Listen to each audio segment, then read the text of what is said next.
ইলামবাজারে কংগ্রেসের সভায় হামলার ঘটনার চাঞ্চল্য। গুরুতর আহত উমরপুর রাজটিলা আসনের জেলা পরিষদ সদস্য জিল্লুর নূর চৌধুরী বর্তমানে গুয়াহাটির একটি বেসরকারি হাসপাতালে চিকিৎসাধীন। নীলামবাজারে কংগ্রেসের সভা চলাকালীন হামলার শিকার হন জেলা পরিষদ সদস্য জিল্লুর নূর চৌধুরী। গুরুতর অবস্থায় তাকে গুয়াহাটিতে স্থানান্তর করা হয়। হাসপাতালে তার স্ত্রী আয়েশা সুলতানা অভিযোগ করেন, পরিকল্পিতভাবে তার স্বামীকে হত্যার চেষ্টা করা হয়েছিল এবং অল্পের জন্য তিনি প্রাণে বেঁচে যায়।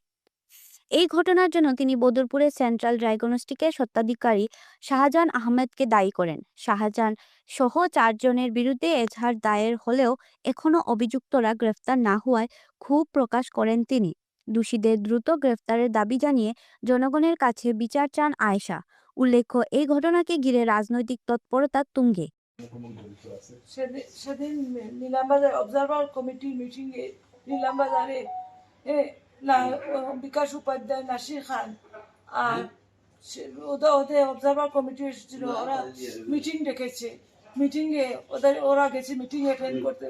হঠাৎ করে ওর উপরে প্রাণঘাতী হামলা। আমি জানি না তো ও মিটিংয়ে গেছে কিনা না। আমি ছিলাম বাবার বাড়িতে আমার মেয়েকে নিয়ে। হঠাৎ করে আমার কাছে ফোন যায়, আপনার স্বামীর হাতটা দুটো টুকরো করে দিয়েছে শাহনাজ, যে কিনা এমএলএ হওয়ার জন্য এমএলএ ক্যান্ডিডেট ছিল। ওকে প্রাণে মারার চেষ্টা করেছে। স্বপন আমের সাহিলকেও প্রাণে মারার চেষ্টা করেছে। ওকে এমনভাবে অ্যাটাক করেছে, ওর মাথায় এসে বলছে তোকে আজকে শেষ করে দেব। বলছে তুই চিনছিস আমি কে, তোকে হাতে ছেদ দিয়েছি। এইভাবে বলেই ওকে দুটো তিনটা পর পর ও মাথাটা বাঁচাতে গিয়ে আমার স্বামীর আজকে উপরওয়ালার কাছে, আল্লাহ তাআলার কাছে আমি অশেষ মেহেরবান যে আমার স্বামীর মাথাটা দুটুকরো হয়নি। ও তরোয়াল নিয়ে ওকে অ্যাটাক করেছে। আর তরোয়ালের অ্যাটাক থেকে বাঁচাতে, মাথাটাকে বাঁচাতে ওর হাতটা দুটুকরো করার জন্য একদম ছেদ পরপর 4টা অপর্যবরী ছেদ দিয়েছে, যেটা আপনারা ফটো থেকে দেখতে পারবেন আর হোটেলের সিসিটিভি ফুটেজ থেকেও পাবেন।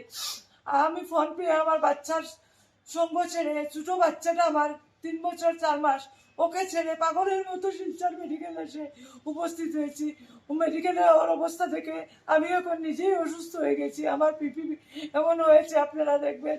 এখন ওকে নিয়ে, ওর অবস্থা খারাপ হওয়ার জন্য ওকে নিয়ে গুয়াহাটিতে এসেছি। আপনারা সবাই সহযোগিতা, সবার কাছে আমি বিচার প্রার্থী আর সাহায্য চাচ্ছি, দোয়া চাচ্ছি।